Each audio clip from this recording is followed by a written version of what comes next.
Don't leave your house without reciting this.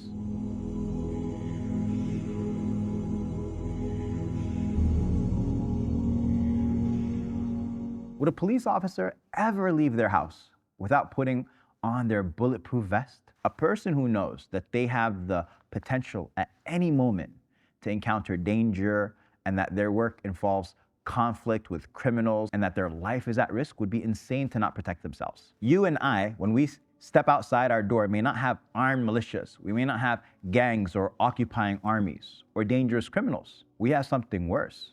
We have devils waiting outside our door. And every day they wait for you outside to mislead you. And if you say these words, you're protected. It's your bulletproof vest. The question then becomes, is it something that we actually say? Anas ibn Malik radiallahu anhu says that Rasulullah sallallahu alayhi wa sallam said, Man qala, whoever says when they leave their house, Bismillah, tawakkaltu ala Allah, wa la hawla wa la quwwata illa billah, in the name of Allah, I rely upon Allah, and there is no source of transformation or strength except by Allah. These three sentences, when you say them, something incredible is said to you. The hadith says, when you say these three phrases, you are told, Hudita wa kufita wa wuqit. Hudit means you have been guided. Wa kufit, you have been sufficed. Wa wuqit, you have been protected. All three things happen. And وَتَنَحَّ عَنْهُ الشَّيْطَانِ. And shaytan turns away from them. Who's saying this to you? The scholars debate, it could be an angel, it could be Allah himself speaking to his servant, but regardless of who's speaking, the promise is real. You have been guided, you have been sufficed, you have been protected. What are you actually saying and why it matters? You start with Bismillah, in the name of Allah. The ba in Bismillah, that letter, it indicates seeking assistance. You're saying, I am leaving my house, seeking help from Allah subhanahu wa ta'ala. It's in Allah's name that I'm departing. What does that actually mean for your heart? You're not relying on your car. You're not relying on your GPS working. You're not relying on traffic being light. You're not relying on the people being kind to you out there. You're leaving under the protection of Allah subhanahu wa ta'ala's name. Your heart isn't turning to any created thing for help. It's just Allah subhanahu wa ta'ala. Then you say, tawakkaltu ala Allah. I place my trust or my reliance upon Allah. So you're doubling down. This is one of the highest stations of tawheed, tawakkul, reliance on Allah. It's worship. The scholars say that it's worship that's specific to Allah subhanahu wa ta'ala alone. You can't direct it to anyone else, even for things that people might actually be capable of doing. When Allah subhanahu wa ta'ala commands in Surah Al-Isra, the second verse, He says, أَلَّا تَتَّخِذُوا مِن دُونِي وَكِيلًا. Do not take a source of reliance other than me. Whenever Allah subhanahu wa ta'ala says, don't give something to other than me, that proves that it's actually an act of worship. So we understand that tawakkul is worship, and it's of the highest of worship. Or Allah is saying, single out your Lord with your reliance. Don't rely upon Allah and others. No, you rely upon Allah, period. Now, what does that actually look like in real life? It means your heart doesn't even have the slightest turning towards created beings. That they might benefit you, support you, give to you, or withhold from you. No, my heart is not attached to them at all. Your turning is to Allah subhanahu wa ta'ala alone. Now, think about someone who actually lives like this. It's easy to say, but what about someone who lives like this? Someone who wakes up, leaves their house with true tawakkul in Allah subhanahu wa ta'ala. What kind of person are they at work? In their business dealings? When no one's watching. They don't need a camera monitoring their desk to make sure that they're actually working. No, because they don't cheat when the boss isn't around. They don't cut corners when no one will see them. Why? Because they are not working for people's approval or fearing people's punishment. They're working for Allah subhanahu wa ta'ala. Their reliance is on Allah. And now the promise for tawakkul is direct. Allah subhanahu wa ta'ala says, وَمَن يَتَوَكَّلْ عَلَى اللَّهِ فَهُوَ حَسْبُهُ. Whoever relies upon Allah, then He is sufficient for him. Allah didn't say whoever relies upon Allah will be rewarded. He said He is sufficient for him.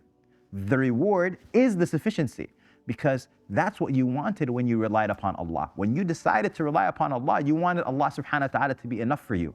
And He is. Whoever has Allah as their sufficiency, fears can't reach them, enemies can't touch them, even if everyone on earth plotted against them. Allah subhanahu wa ta'ala will make a way out for them. Then you say the third phrase, وَلَا حَوْلَ وَلَا قُوَّةَ إِلَّا بِاللَّهِ. There is no source of transformation nor strength except with Allah subhanahu wa ta'ala. Here you're making a complete declaration. You're saying, I'm going outside I have nothing, no skills, no capabilities, no resources, no intelligence, nothing. No connections, no backup plan, no education, nothing. I have no ability to push away harm. I have no ability to bring myself benefit. I have no power to protect myself from evil or to achieve good except by Allah subhanahu wa ta'ala's will alone. This is where you strip away every ounce of self-reliance, every bit of arrogance, every shred. I got this handled. I'm him. You're not announcing that. I can't even move from one state to another without Allah subhanahu wa ta'ala's help. What Allah subhanahu wa ta'ala wills happens. What Allah doesn't will can't possibly happen. You're stepping outside of your house and you're saying, I'm useless. Allah subhanahu wa ta'ala, you're my source. When a believer says this, it means they can't be conceited about their achievements. They can't say, I accomplished this because of my planning, my intelligence. They can't attribute success to themselves or to anyone else other than Allah. And they can't despair either, because if they can't accomplish anything without Allah, then they also can't fail if Allah subhanahu wa ta'ala wills their success. Now, here's what the scholars point out, and I love this very much. Some scholars say these three phases match up perfectly with the three results that you receive. So when you say, Bismillah, in the name of Allah subhanahu wa ta'ala, or with the help of Allah, you are being told you are guided. Allah subhanahu wa ta'ala directs you and helps you in your religious and worldly affairs. And when you say, Tawakkaltu ala Allah, I rely upon Allah, you are sufficed. Because Allah says, وَمَن يَتَوَكَّلْ عَلَى اللَّهِ فَهُوَ حَسْبُهُ. Whoever relies upon Allah, He is sufficient for them. And when you say, لَا حَوْلَ وَلَا قُوَّةَ إِلَّا بِاللَّهِ, I have no source of transformation or power except with Allah, you are protected. Because you're saying, you're my source of power. And now you're relying on someone who is the greatest source of power. And so you are protected. Now the three phrases, three results, perfectly aligned. Guided, sufficed, protected. And then the hadith gives us even more. It says that you're told you have been guided, sufficed, and protected, and then shaytan withdraws from you.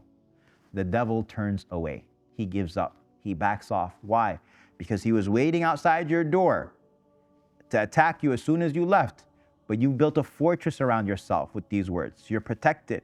You're guided. You're sufficed. The devil looks at you and thinks, there's no opening here. I can't get to this one.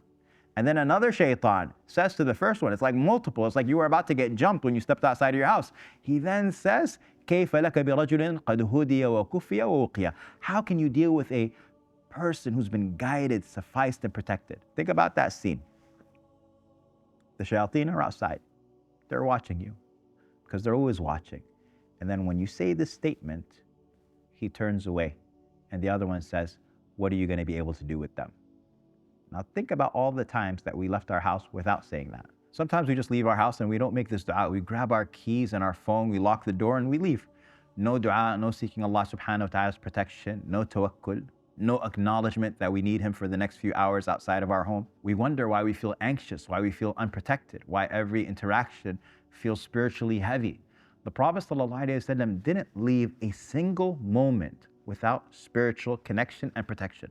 Not waking up, not eating, not going to the bathroom, and definitely not leaving his house. The moment when you're most vulnerable, when you're entering a world full of challenges, temptations, harms, devils, Rasulullah ﷺ taught us to armor up spiritually every single time.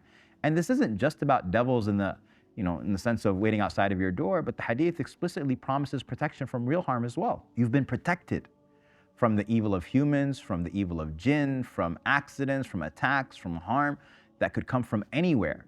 You're walking out into a world where literally anything could happen on any given day. Someone could rear-end you at a red light. Someone could try to rob you. You could slip and fall. 1,000 things could go wrong. But when you say this dua, you're placing yourself under divine protection. You're saying, Allah, I'm stepping out of it. I need you. Guide me, suffice me, protect me. And Allah subhanahu wa ta'ala does. Now here's my challenge for you. And I'm doing this too. Starting today, don't leave your house without this dua. This one is very, very short. It's only 3 statements that we all know already. Now, watch how you start remembering that you're not out there alone. You're guided, you're sufficed, you're protected. And the devils, they're turning away. And they're telling each other, how can you reach somebody like that? Assalamu alaikum wa rahmatullahi wa barakatuh. Thank you for joining us for this Ramadan series. And I want to encourage you in this blessed month, that if you're benefiting from what you're seeing from AlMaghrib studio, that you support our vision, inshallah ta'ala. We want to be able to continue to grow this channel and to grow this studio and make it a source of incredible khair and knowledge for the English-speaking world. So please do continue to support us. Jazakumullah khair.